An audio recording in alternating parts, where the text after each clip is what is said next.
touching the sky, bumping on the floor. And anything goes. Got an appetite, no self-control.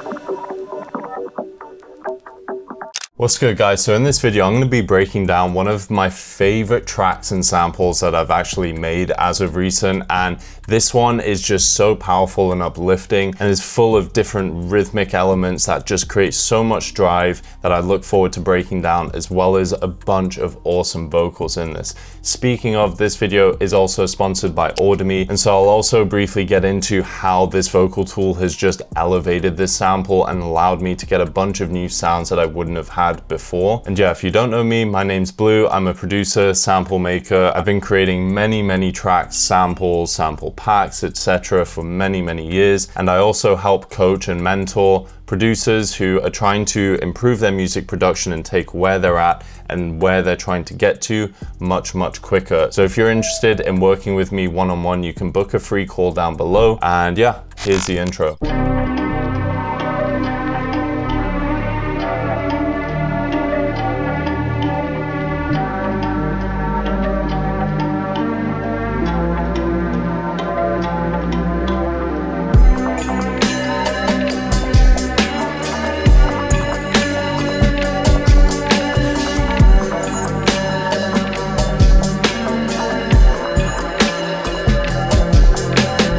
So already you can tell it's a very melodic and kind of just driving sample, and this really comes down to the rhythm and the drum elements in this. And the first thing I'd like to emphasize going into this project is just file and project organization. I think this makes such a difference, especially when you begin to have more and more layers and tracks. I like to group the low end at the bottom of my projects and then the kind of top lines and melodies at the top of the project. So it's literally from like low end to high end, like frequency range, generally speaking. So I might have a bass here, a piano melody here, and then some top line textures at the top. It just helps me visually locate where files and audio are. And so the first layer I actually began with was this kind of like strung, plucky phrase. And so I did a bunch of chopping and time stretching, but basically without any processing, I took this phrase.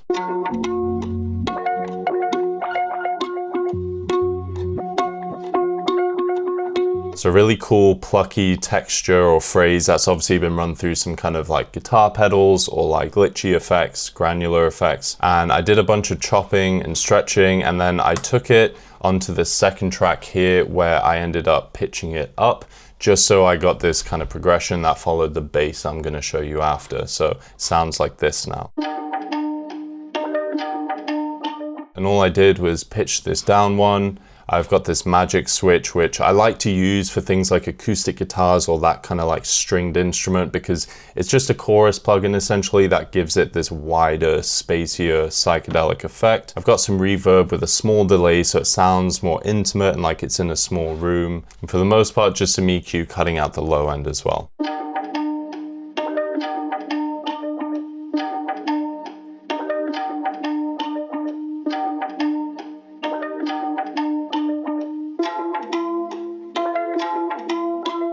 Bit of an interesting progression, and this is because it was following this bass. And the bass preset I used is this Moog Hell by Kavi. It's in his Mini Stash Volume 1 kit in Analog Lab, and it just sounded like this.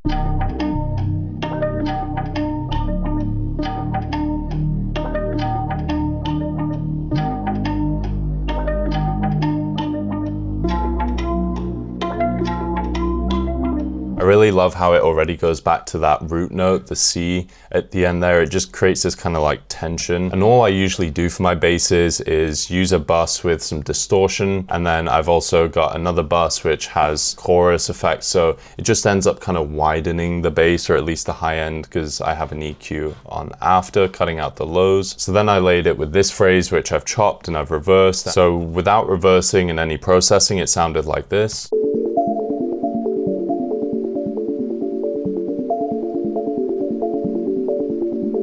really nice ethereal kind of sound. And then I chop them in quarters and reverse them. And so if you're going to reverse audio files, I generally recommend chopping them first, at least maybe into quarters, so that you can maintain the chord progression, because otherwise what you end up doing is having the end of a chord progression, which is usually where there's this tension, and then you're flipping that and starting on that, which can work, but it's just worth being mindful of. If you want to maintain a certain chord progression or melody that you have, then consider chopping it first and, experimenting with maybe chopping it into eighth notes or quarters or just in half, and then reversing it. So then we get this.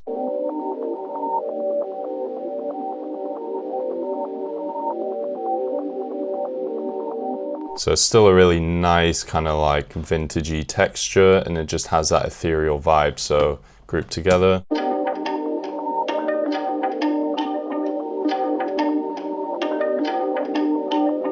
And I love how rhythmic that stringed instrument is. And then we have this main motif. And so I use this light grass preset within Sky Keys, and it just sounded like this.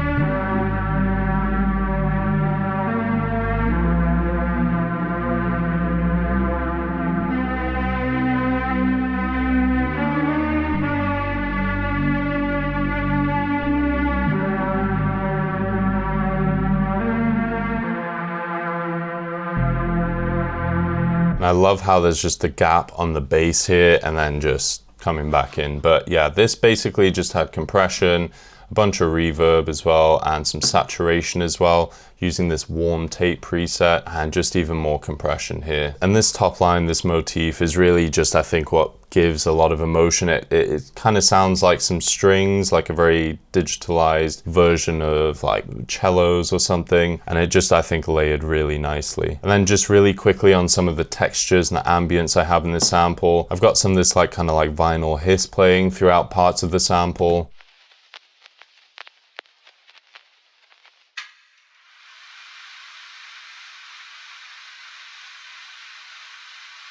And I was just like a fan in like from a hotel room that just sounded cool, and I'd just taken the bit that I liked. And that's just the ambience that plays throughout parts of the sample to add some depth and realism and just something that's there in the background but not super obvious to the listener. And then I also actually have a couple animal effects which I just heard filling up the space, and I've got the exact same effects on them just to have some cohesion. Generally, if I'm going to use these like accented ear candies, I like using things like halftime, reverb, and some delay. So this is also panning around with this pancake. So it's just really just there to, again, be ear candy, and it just sounded like this.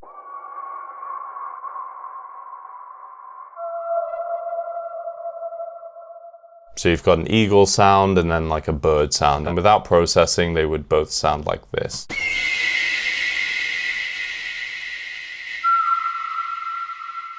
So cool sounds, but then with all the processing.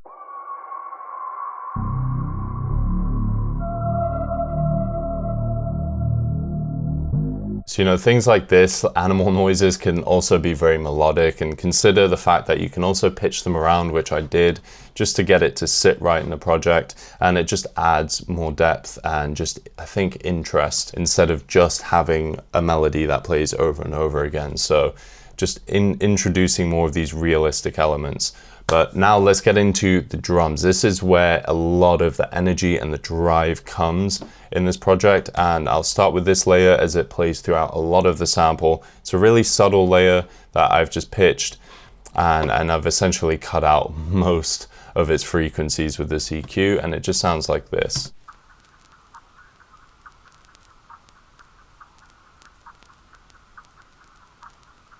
So it's basically just like a vinyl-y, subtle, like rhythmic texture. So the first layer I have is this percussive hit that sounds like this.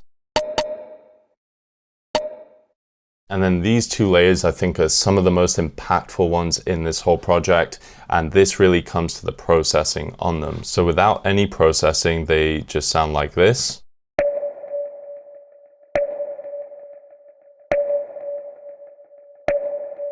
So it's just meant to be kind of like a tonal snare, if you will. And I've duplicated it onto a second track because I just have slightly different processing. I often say this, but instead of doing a bunch of automations, I like to simply just take a sound, duplicate it onto another track, and then add some slightly different processing, so there's some variation. And so I have some distortion on here, and then I've got this flanger, which I like to just create this spacey, just creates this like wide, spacey and wavy kind of sound. And then I've got delay and I've got EQ. So now this one sounds like this. So that distortion, the delay is really adding a lot to this. And then the only difference on this second layer is that I have an extra delay, so now it sounds like this.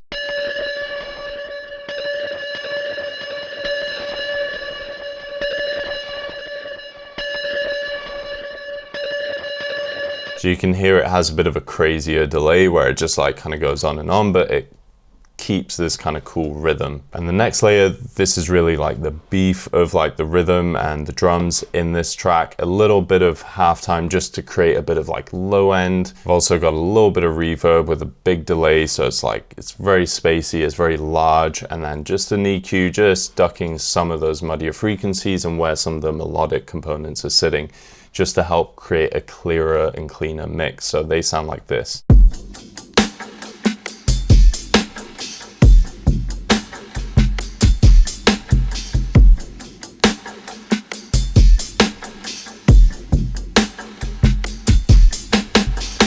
So just doing some chops there, instead of always just taking loops and keeping them as they are, I like to just make things a little bit more original. And to be honest, more than that, it was just what I heard matching this sample, because I wanted a drum fill to emphasize that like build up into the next section. And I took this layer, which without any processing just sounded like this.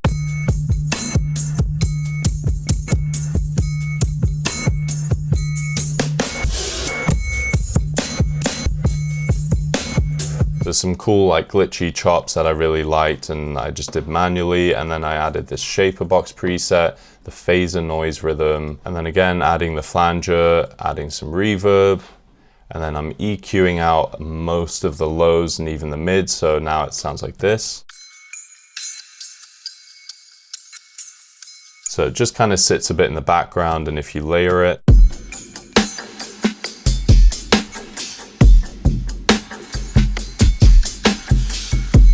so I think that just accented really nicely. And the next layer without any processing is this, and this is quite an interesting one, but check it out.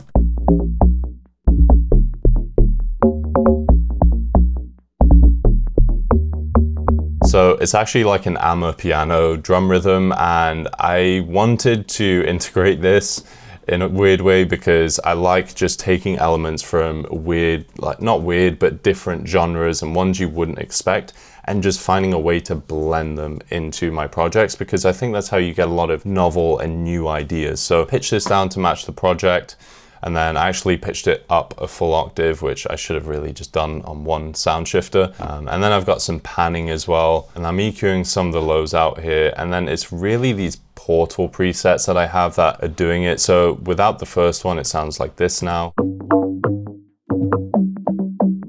So it's a bit thinner, cutting out that low end. And now with the first portal preset. So just a cool kind of granular delay. And then I've got the force shape pans. Now this is going to create a bit of a chop effect. And I've got another portal preset, this scuttlebugs, and it sounds like this now. Keep in mind I've lowered the mix a bit.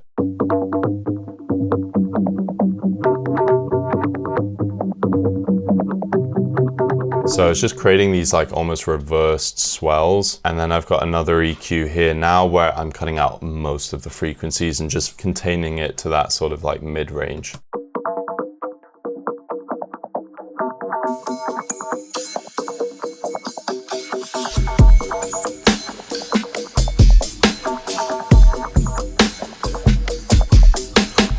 Just adds such a groovy little bounce, and yeah, I just really liked how that turned out. And then I've got this layer as well, which without any processing is like this.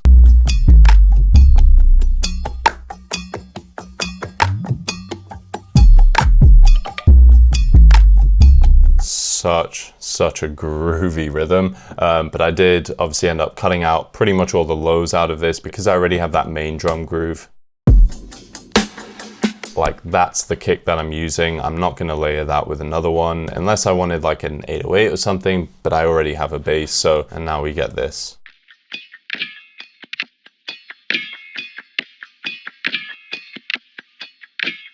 So again, just another little small rhythmic texture that just sits nicely on top. So now moving into the verse.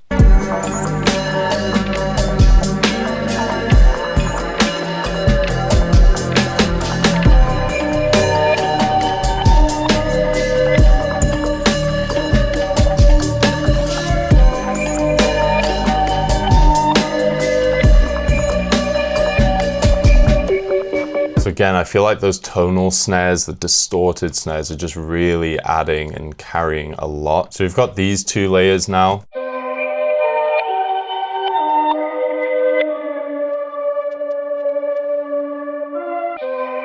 So I ended up getting this kalimba sound. This was the Evolution preset by Z Cozy in his Pedalworks bank, and it just sounded like this.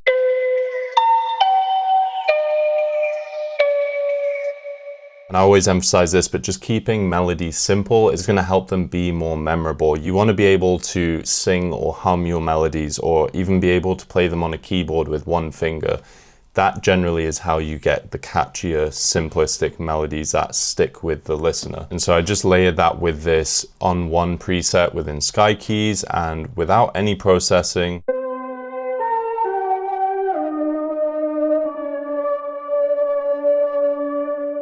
So kind of a cool pad that just accented nicely.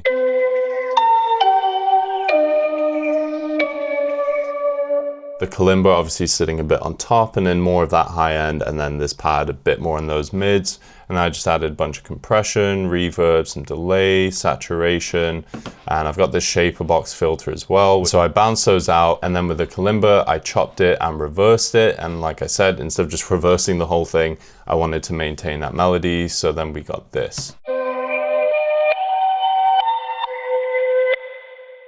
Some space to fill in.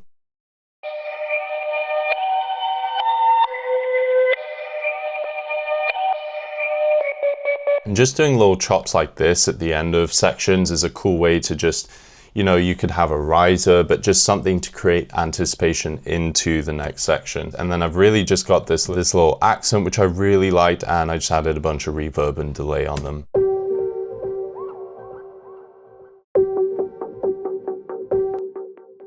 So this one, I've just time stretched and compressed it a bit more, and I've just put a slightly different delay on it, but these two layers just accent really nicely, I think, on top.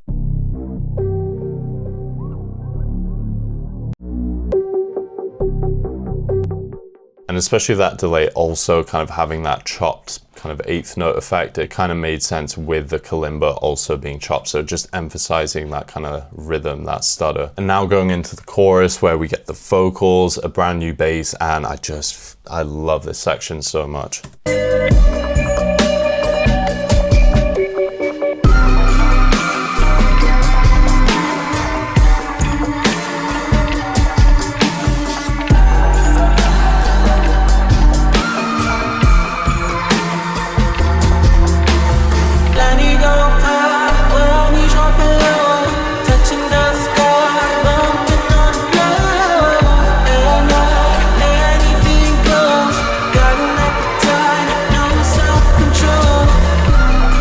Oh my God, I could just listen to that on loop all day. And I mean, I pretty much did when I was making it. It's such a powerful section, and it really is, because the vocals here, the new bass, and just the way the drums are hitting, there's just so much power and drive and just full on dynamic. So we've brought back that same motif from earlier.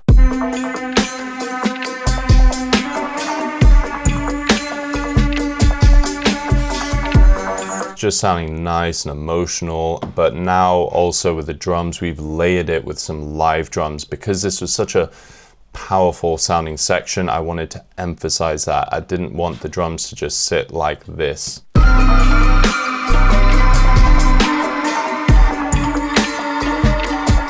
It still sounds good, but I just wanted the drums to really have a lot more reverb and just sound like it was live, you know, like a concert. So I got these drums and I did a bunch of chopping and basically ended up with this.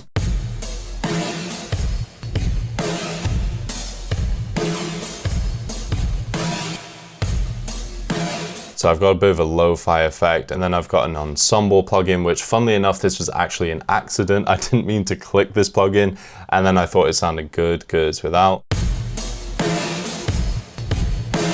And then with. Just gave it more of a spaciness, and really it's just spreading the stereo you can see here, so it's just widening the sound, which actually is helpful because I have a lot of the other elements sitting kind of inside. I've also side chained it to the main drums just so there's also a bit of a pumping effect and one is ducking when the other hits, so it's just creating a bit more clarity in the mix. Because this is a very full section, I'm really trying to be mindful of how I mix sounds together and just trying to give things their own space, whether that's having its own space in the frequency range or its own space in terms of the stereo image or field, like where that sound is situated. Does it sound far or does it sound close? And just for reference, these are a lot of different sounds that I tested and tried to blend into the sample that I didn't end up using. Sometimes I forget to kind of clean up my projects because I like to delete stuff that obviously I don't use, but just to give you an idea of like a lot of the sounds that I will experiment with and just some of the trial and error it takes before finding the pieces that fit. So these are a bunch of old ones that just kind of worked, but not to the same extent as what I'm showing you. So you know, just remember, this stuff takes time. It takes trial and error. Some projects, you know, you'll just get through faster and you hit these awesome flow states. Others you have to be a bit more meticulous and take your time with, and that's okay. That's part of the process. And I have this super simple bass switch up, which is just this preset, the Destroyer sub from Duke in his Nectar bank. Oh, and with the drums as well.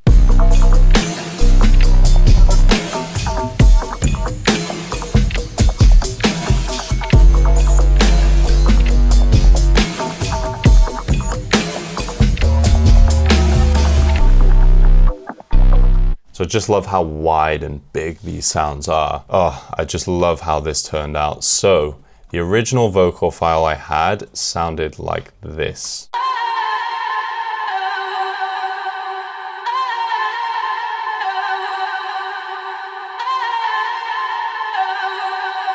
Cool reverbed vocal that just basically repeats that same oh again and again. And all I did is sound shifted it up 5 semitones to match the project because it was in G minor and my project's in C minor.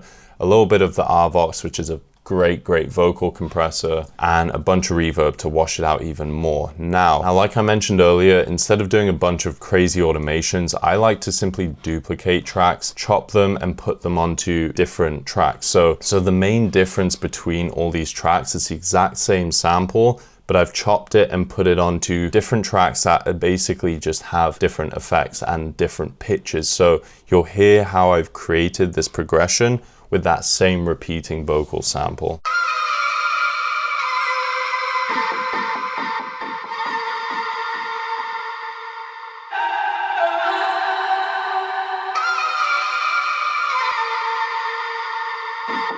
And also going back to what I was saying in the beginning about the kind of organization, you can hear I've got the like high-end vocals at the top, the low end at the bottom. That just helped me also just remember where things are when I'm doing these chops. So the main difference is just I've got this like shaper box effect, which is just creating this kind of stutter with some panning. And then again, it's really just the pitch being different on these different tracks. But now going into the second half of the chorus, we've got some new vocals, and this is where I've used Audemy. So with Audemy, what you can do is essentially upload a vocal sample or file, even if you've just recorded a voice note, which I actually did in my last video, and then you just click convert, you upload that file. So for example, I would just drag that original in. Let me go high when you drop it low. And then you basically get all these different voices and artists to choose from. So there's tons that are just constantly being updated. I think this one even just got updated and added today.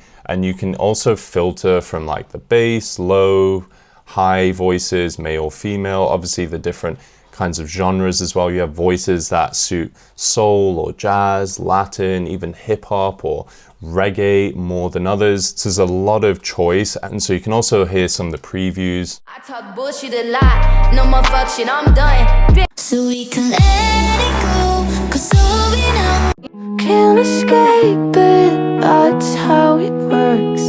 Love you, love you, love you. Oh yeah. Come on, let it go, just let it be. Why don't you remove all the So you see what I mean? There's just so many different voices to choose from. Honestly, no matter the kind of genre or style you're trying to produce, there's all these different voices that probably match one or another. And also when you select one, so going back to the vocal that I chose, The room went sideways.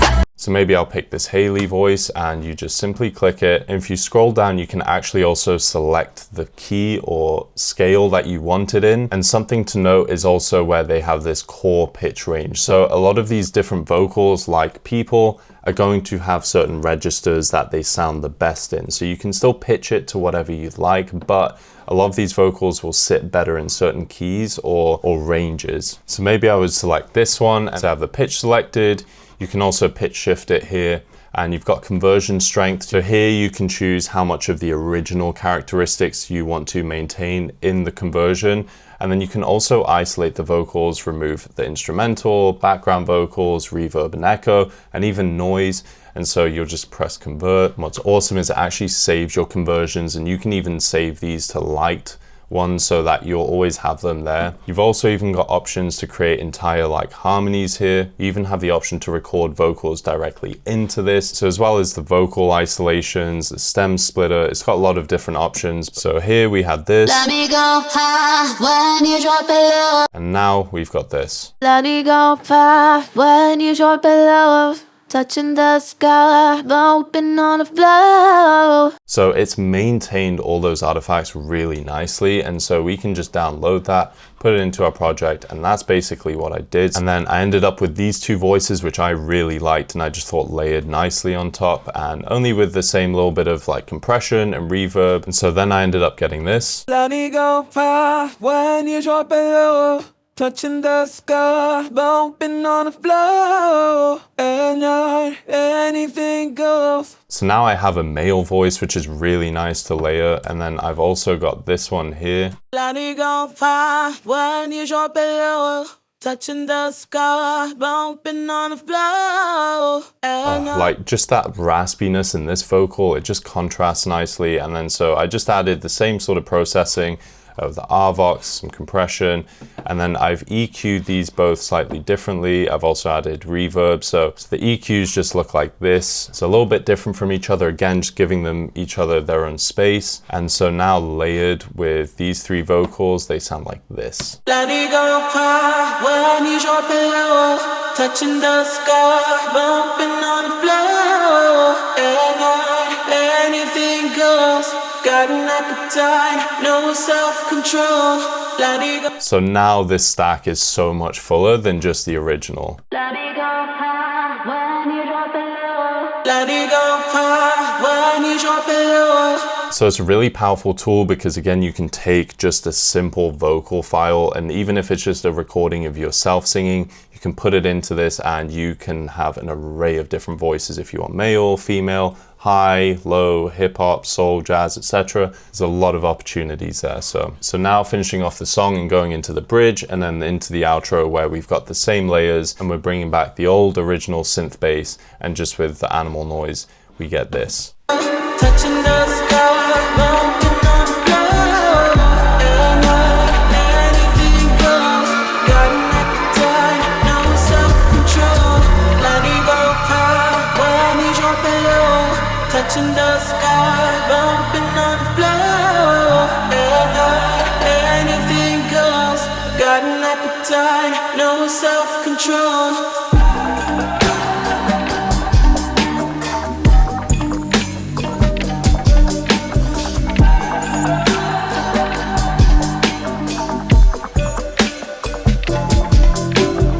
So continuing this bridge with the same vocals, the bass from before, and just removing the drums. So you just get this kind of focus, this emphasis on the vocals. Let it go high when you drop it low, touching the sky, bumping on the floor. And anything goes, got an appetite, no self-control. And the impact in this outro is also emphasized by a gunshot sound that I actually ended up adding. So you can hear it here. Accents that first snare hit a lot more than without. So check without. Like, it's already nice with the reverb, they're big sounding drums, but this gunshot just really emphasizes that snare hit.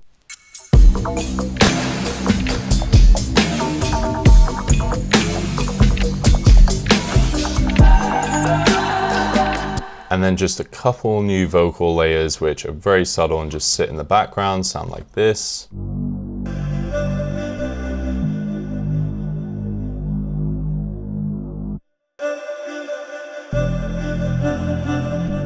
So a bit more rhythmic, but also atmospheric and washed out. It's just got a bunch of reverb and delay. So often when I'm composing, I kind of end up with the main chorus in the beginning, as I just, I'll start with one layer and then I add another and then another until it kind of builds into this full fleshed out kind of chorus.